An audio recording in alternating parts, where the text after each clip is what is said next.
Arc 5, Chapter 75, Fruits of the Battle for Pristella 2. After ending his conversation with Wilhelm, Subaru quietly felt relieved. Along with Garfield, the two of them should have been tasked with lust. They were supposed to be the combination which would have had the most difficult fight. In actuality, Lust had abandoned her control tower, and it had been Wilhelm's wife, Theresia, along with the former hero Kurgan, who ended up blocking their path. However, it was already guaranteed that there were no casualties in these three spots. Of course, Garfield and Wilhelm should have much to reflect on. In fact, Garfield had spoken about the reservations he had left, and it was easy to imagine that wounds too difficult to express in words lay within Wilhelm's heart. And yet, even so, Subaru was happy that the two of them had returned safe and sound after finishing up their battles. If there had been casualties among his acquaintances, Subaru had resigned himself that he may have ended up having to use his return by death. That was why he had been relieved when the two of them had survived without him needing to use it. However, the sense of relief he had gotten from the fact that they had not died was connected with another conviction of his at the same time. Namely that, after all, he would not have to once again depend on an unnatural power like his return by death. He had made full use of his return by death, and challenged things many times to try and secure a better future, after depending so much on that power. At this point, maybe he could speak ill of it, however it was for this reason. It was a conclusion that only Subaru could reach, precisely because it was Subaru who had died many times, and each time he had overturned the future. To begin with, something like return by death should have been unnecessary. Surely there was a way to secure the future he wanted, even without his return by death. Like right now, a time where everyone had worked together with each other, for the same objective, as to secure that. Subaru, was Wilhelm-san okay? Coming out to greet Subaru, who had returned, Emilia asked about the wizened swordsman who had been standing in a corner of the shelter. To her words, Subaru jerked his chin in a nod, without looking back. Yeah, I think he's alright. He's wounded quite a bit, but it seems like he managed to take care of the wounds within his heart, which were definitely the most alarming. I see. Although it's obvious, he's a strong individual, isn't he? Indeed. He's a strong individual for sure. That's why he's okay. Subaru nodded his head up and down multiple times at Emilia's prior statement. Emilia opened her eyes up wide at seeing Subaru's gesticulation, and then burst into a smile. Seeing Subaru frown at her unexpected reaction, she placed her hand on her mouth and said, I'm sorry. Subaru's behavior around Wilhelm-san is really different compared to how you are when you're with other people. How can I put it? In truth, I think he's as pure as the driven snow. No one says pure as the driven snow these days. After a long absence, Emilia's antiquated words from the show era made their reappearance, to which Subaru gave a wry smile. Following that, he scratched his cheek with one of his fingers. Even if it appeared like he was teasing her, he understood what Emilia was trying to say, and that was plenty enough for Subaru himself to be aware of it. Wilhelm-san is, how should I say it, special, because he's an amazing person whom I can sincerely admire. Well, that's what I feel anyways. I know that he's an amazing person too. But that being the case, Reinhardt and the others have to know that too, right? And yet, despite all that, the perspective changes between someone of the same age and someone from a different generation. The disparity you feel with those of the same age has a rather large implications on you that end up making you feel miserable. But the differences you feel with those older than you can be set as a goal for yourself. Someday, when I'm a solemn old man, I want to be as imposing as Wilhelm. I get you. If you say so. Emilia nodded, with her face full of understanding, at the frivolous manner Subaru had adopted to hide his embarrassment. Subaru felt defeated by that attitude. Speaking seriously about it, not even Subaru knew how he should express the deep emotions he felt as words. Though probably, almost certainly, he thought that it was a good thing that he did not need to put them into words. Betty believes that growing out his beard wouldn't suit Subaru, in fact. I didn't think it was this sort of conversation, but, well, whatever. It's okay too. I'll grow out a beard when Bear Coast deems it appropriate. Well then, will such a time come, I suppose. The elaborate coexistence between furriness and adorable is an area that cannot be sustained without Bubby's elegance, in fact. Devote yourself to it, I suppose. Yeah, I say. As Emilia and Beatrice exchanged their feelings in a manner that was typical for them, Subaru pointed his eyes over towards a corner of the shelter that had suddenly grown noisy. The evacuees who were gathered in a corner of the shelter, all the individuals there had been released from their fear and unease that had been born from the city being occupied. However, they had inexplicably cheerful looks on their face, and that was because... Well then, allow me to sing again! Please listen to my new song, the burning song of the flaming city! That racket is Liliana, huh? There was a short, young girl with brown skin in the middle of that kerfuffle. He could see the lively figure of a bard strumming her lute lyre, shaking her blonde hair. Her appearance had caused an unmistakable impact. It had originality to it that shot out so askew that he did not even think lust could imitate. It was Liliana without a doubt. She's a truly strident girl, in fact. But Liliana was one of the people who fought against the Sin Archbishop too, right? I can't imagine at all how she managed to fight. Taking notice of the same thing as Subaru, Emilia and Beatrice relaxed their shoulders too. If she was acting so lively, then no doubt Liliana had made it back alive with no injuries as well. Her and the others' battlefield, their battle against Wrath was a place which he could not imagine, neither the strategy nor the fighting strength needed, or the most proper results. Subaru had already considered the possibility that Liliana's song would have been useful for confining Sirius's authority. However, it was unknown how they'd be able to put it into practice. He was determined to hear what the hell had actually happened in their place of battle. It won't be easy to get close to Liliana right now. Let's postpone it for later. Yeah, besides, now's definitely the time where Liliana's songs are most necessary. Us taking that away wouldn't be good. Let's postpone talking to her until much later. I agree, I suppose. Betty would like to pass on talking with that irritating girl, in fact. Subaru and the others made this conclusion whilst they watched Liliana strumming out a tune, singing at the top of her voice with utmost passion. The song that slipped into his ears was soothing, seemingly permeating his wounded heart. In reality, if they only took into account her singing voice, she was worthy of the title of songstress. He concurred with Emilia's opinion on that. Right now, the city needed her. Then, he noticed Kiritaka's figure right next to Liliana as she delivered her performance. His expensive suit was covered in mud and blood everywhere, and there were also traces of rips left on it. It was the outcome of having fled through the scenes of carnage, and according to Otto's story, it had been unknown whether he was dead or alive. No one's ought to have a comfortable scene of battle. Taking note of Subaru's gaze, Kiritaka bowed in his direction. Subaru waved at him and started to walk further into the shelter once again, in search of his next companions.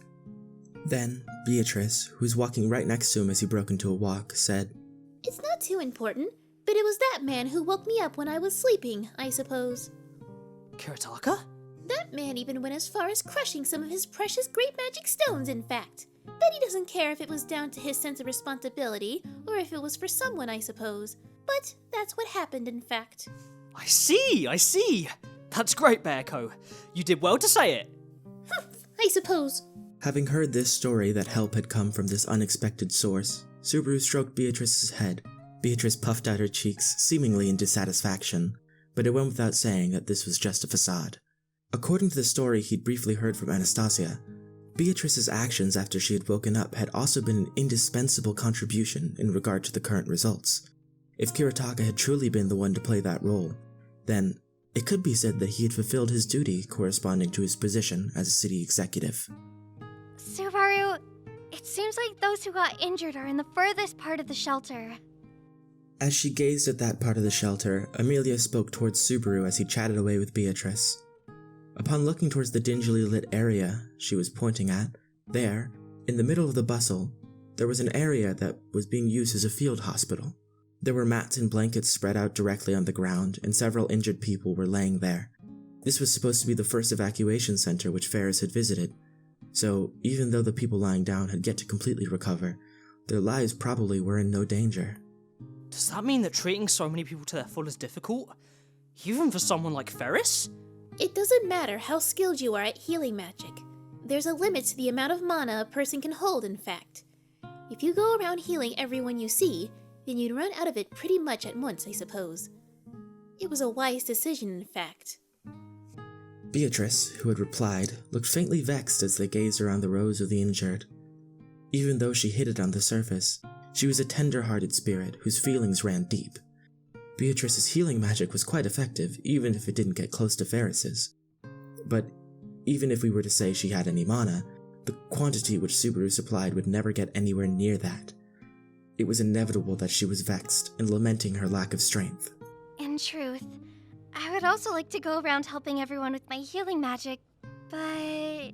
You have another role, Emilia Tan. That's why you need to put that aside for now. Yeah, I know. If they let themselves get carried away in the emotions of the moment, they wouldn't be able to reach their goal, and would end up losing everything. Subaru called out to Emilia so she'd restrain herself, and as they walked in between people who were groaning in pain from their wounds, they searched for their companion amongst them, and soon after they were able to find the guy they were searching for. Mr. Natsuki! Over here! Hey, Otto! In the last row of the injured, there was a person who waved his hand. Noticing the young man's familiar figure, Subaru and the others approached him with a sense of relief. Lying on a ready-made bed with a faint smile on his pale face was the proud warrior-grade internal affairs minister of the Emilia camp, Otto Suin. Though now, it feels like I've been given an evaluation that I really cannot let slide by. That's your imagination, warrior-grade internal affairs minister. It's the same old story with all over again. Wandering around the city seeking blood in search of foes. You love doing that, don't ya? And yet again, starting with the strange rumors. Will you stop with these completely false claims? Instead of greeting of reunion, Subaru exchanged jokes with Otto, who was lying down. Otto shouted and dropped his shoulders in resignation, and Subaru crouched beside him to check his condition. He did not seem to have any lethal injuries, but both of his legs looked painful. They must have been sealed up with an application of healing magic, then had bandages wrapped around them. But despite that, the thigh area had red dampness soaking through. Otto-kun, how's your wounds? It seems that walking will be a little bit difficult until I've recovered, but apart from that, there's no visible trauma. When it comes to situations, Emilia-sama should have been much more difficult, so it's rather pathetic of me that I've been severely injured. That's not true. It's proof you fought with all your strength, isn't it? Otto-kun's job isn't to fight, so it's good that nothing terrible happened to you. So far, Emilia-sama seems to be the only one who has decent common sense regarding the work of an internal affairs minister. Before Otto, who murmured deeply, Emilia tilted her head with a confused look. Putting that aside, Subaru asked Otto for a full explanation of the situation in which he got injured. Initially, Otto was supposed to stay at the city hall and await reports from the various places in their headquarters. You didn't get this injury because you got caught in the collapse of the city hall, right? According to what Anastasia-san said, those who stayed at the city hall were Anastasia-san, Ferris, and Al. I don't know exactly what the three who remained have done. When I left the city hall and went through the waterways of the city, I bumped into gluttony. That's why I've ended up like this. Gluttony. That damn bastard. Damn, there's also lust. How much more do they intend to mock us? Subaru's heart started boiling once again once he heard the name of his despised enemy. The wickedness of the witch cult altogether had derided and undermined every preparation and every assumption they had put into place. Their behavior in ignoring the control towers was a mockery towards those who had gotten onto the stage. Fortunately, thanks to Felt and all the people of the Scales of the White Dragon, we managed to oppose him somehow. However, without the help of Beatrice, I don't know what the outcome might have been. Despite us outnumbering them, I couldn't bear to see it, in fact. Yes, I'm really thankful. Emilia gently stroked Beatrice, who had puffed out her small chest. That exchange was pleasant, but what interested Subaru were Otto's actions. Leaving aside the result of the meeting with Gluttony, and why he had left the city hall in the first place. Even if he had been out of the formation to intercept Lust, he should have stayed in the shelter and nothing more. It should not have been necessary for him to leave the shelter and traverse the city. There was a request from the witch cult. Priority was given to a certain book's safety. Guessing Subaru's questions, Otto spoke quietly. He spoke about the book requested by the witch cult rather hazily, probably as a consideration for the fact that Emilia was listening in behind Subaru. Subaru nodded at his concerns. The restoration specialist? What's his name's place? It's Mr. Dart's. No one should know that it was commissioned to be restored by him, but to absolutely make sure, I tried to collect it. In the end, I encountered gluttony before I met up with Mr. Dart's, and this is the result. He understood the reason why Otto had left the city hall and walked around the city, in spite of the threat of the witch cult. Again, it looked like he had tried to fill a gap Subaru had not been attentive about. The attack on the city hall and the recovery of the Book of Wisdom were not things that he'd even thought about. At least consult with me first. We're friends, right? Emilia-sama was kidnapped, and you also carried the fate of the city on your back like a hero. Did you want me to put yet another annoying burden on top of that? Sorry, but I did not intend to pressure my friend with these stupidities. Though he had intended to joke around, he had unexpectedly ended up reciprocating with happy words, making Subaru grunt. Seeing their exchange, Emilia and Beatrice exchanged glances and gave a deep sigh. These guys aren't honest, I suppose. I think it's normal for them. But then, that book? It'd be better if we collected it. Where? I'll take care of that. Or I'll get Garfield to do it. Emilia-tan doesn't have to worry herself too much about that book. Yeah? He did not wish to let Emilia get involved with the Book of Wisdom. It had backwards compatibility with the Gospels, and was also sort of a relic a witch had left behind.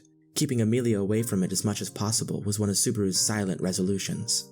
But those who met Gluttony were Felt and the Scales of the White Dragon, right? Leaving aside the mercenaries in white, shouldn't Felt be hiding somewhere? But I can't really imagine that girl staying quietly in one place. Perhaps... Agreed.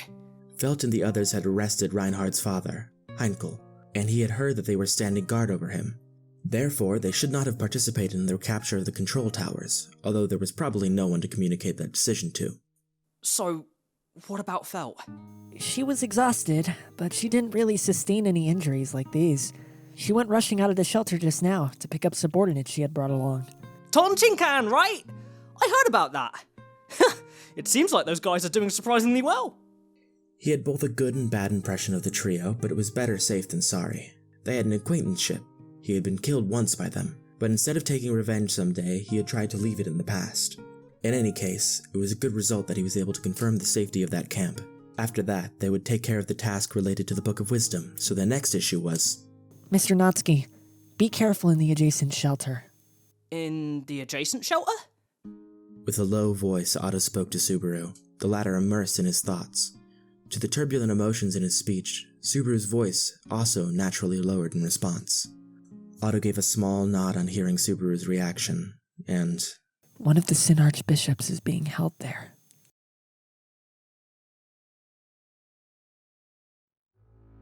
What is it, commoner? How dare you show your wretched face in our presence? That impudence is worthy of admiration beyond awe.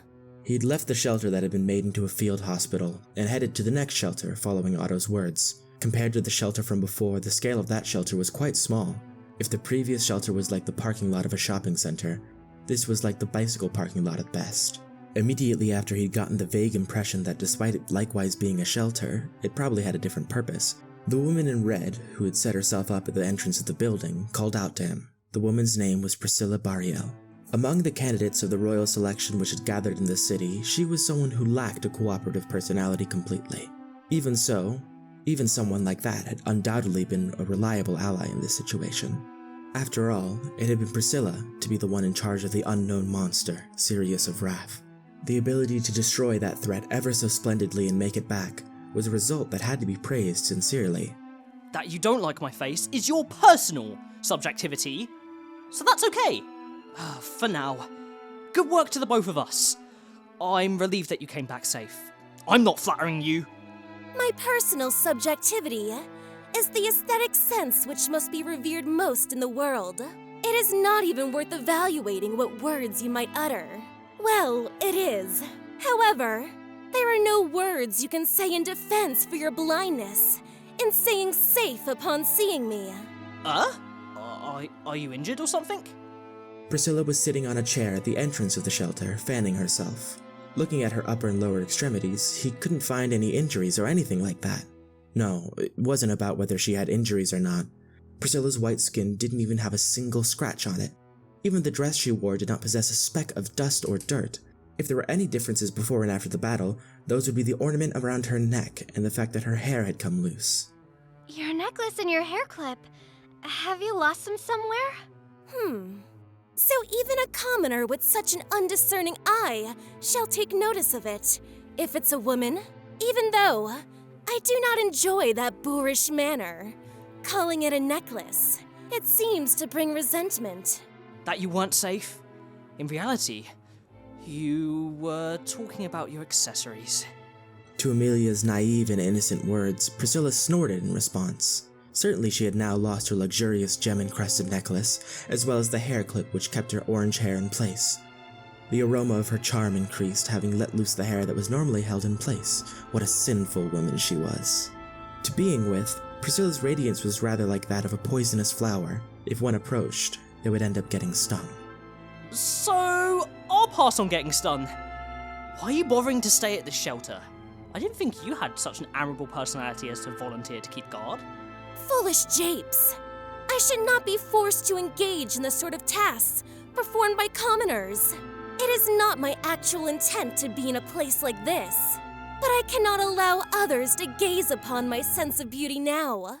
So I am avoiding the public's gaze as a compromise. Besides, Al insisted. I think he tried to quickly deny that if he were here. Whilst he imagined the exaggerated motions of denial from the iron helmet, Subaru directed his gaze towards the shelter's entrance. He did not catch any glimpse of said iron helmet, but he had heard that he was in the shelter. In other words, he was not outside, but rather inside the building, next to the Sin Archbishop. Is Al keeping guard inside? 'Tis so. We don't know what an evil thing like that would do, were we to leave it alone. Hence why Al is keeping guard over them. When it comes to him, he ought to do a good job. You didn't think he tried to kill them? That's unexpected. He is permitted to do so if he so wishes. I would not stop him.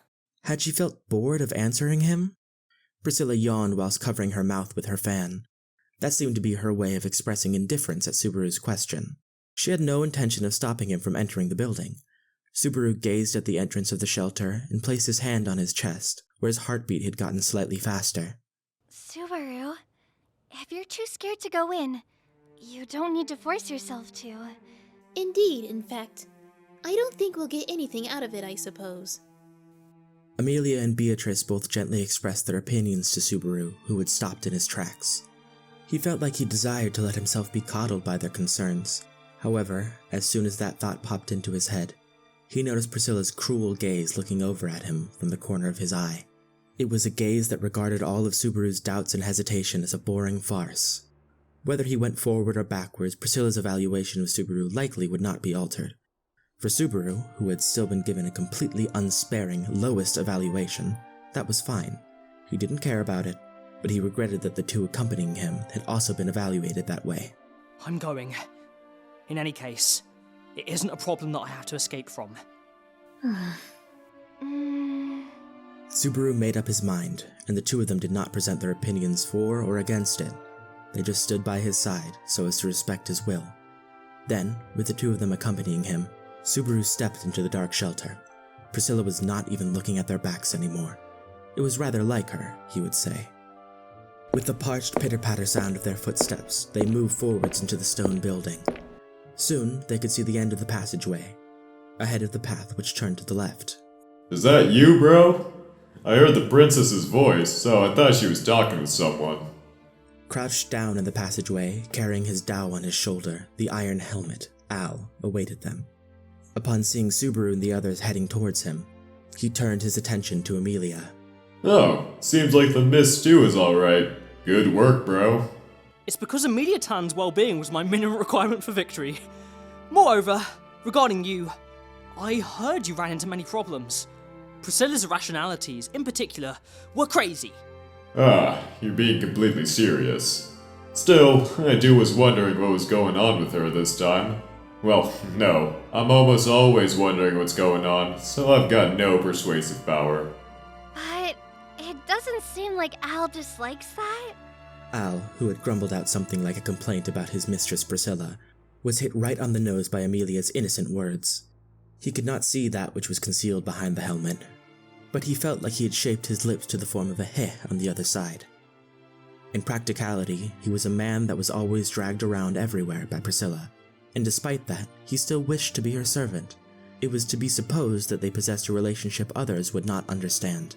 For a little while, Al twisted his neck in an environment which felt like it had devoured him. He clapped his shoulder with the ridge of his dao and abruptly directed his gaze towards the back of the passageway. It's a little bit late considering you've come this far, but... Did you come to speak with the Sin Archbishop? Do you think there would be another purpose, I suppose? Do you think we'd bother coming to chat with the guard? There's no way we'd waste our time, in fact. This little girl sure is scathing, huh? Don't get yourself so worked up. Biko, was it? Before Beatrice's cold, sharp gaze, Al deliberately shook his head. Keeping Beatrice in check, who seemed like she was about to grab him regardless of their difference in height, Subaru glared at Al, who had started with the unnecessary provocations. I more or less get that you're upset, but please, don't provoke her.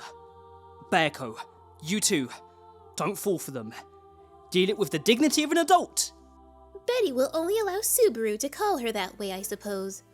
The next time you call me like that, extremely terrible retribution awaits you, in fact. Yeah, I understand. You couldn't be any colder. As he spoke, Al moved closer to the end of the corridor, making way for them. A door came into view ahead of them upon moving further into the passageway. Most likely, the Sin Archbishop had been locked up there.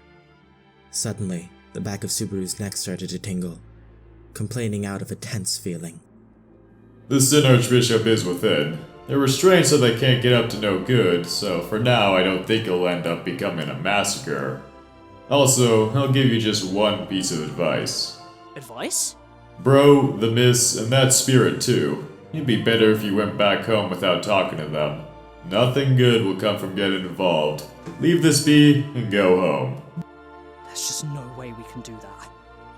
Dropping the tone of his voice, his opinion was an earnest one, his tone serious as he spoke. Denying those words with a shake of his head, Subaru replied that he could not do so, and rejected the suggestion. And, to Subaru's reply, mingled with a sigh, Al spoke. No matter what I say, I don't think I'll ever get much credibility. This time, my behavior here was in the wrong. I ain't got any excuse for it. That's really not the reason why. Well, it's true that you weren't being cooperative, but that doesn't mean I'm saying I won't listen to you. Don't get the wrong idea. Taking into account Al's terrible words of self-castigation, Subaru pointed at the door at the end of the passageway. The task he had at hand with the person within was one that was Subaru's problem only. Perhaps his intentions had been transmitted as Al sat down with a plunk on that spot, and whilst he pointed at the door at the end merely with his head, voicing, I hope you don't lose sight of yourself whilst you speak. Hi! Don't hesitate to help me if something happens. If that comes to pass, I'll send in the princess, so no matter what happens, she'll send them straight up to heaven. Exchanging a final conversation, Subaru and the others said goodbye to Al and headed towards the door. There was something drifting about, something that made them feel a strange sense of oppression in regards to the door leading to the closed room. With the determination after deciding it was no use getting cold feet after having arrived here, Subaru grabbed the doorknob and forcibly pushed the door open. It was a narrow room in which the air flowing in it smelled of dust. Its light source was small and dim, even for a shelter. It only had the bare bones. It was a narrow room that could fit at most 5 or 6 people in it if you jam-packed it. The lack of air could be felt inside it, and in the middle of this room. Aha, so you came, my dear. My apologies for the inconvenience. Thank you. On top of an old chair, with her whole body completely bound by chains, was the monster. Sirius was awaiting them.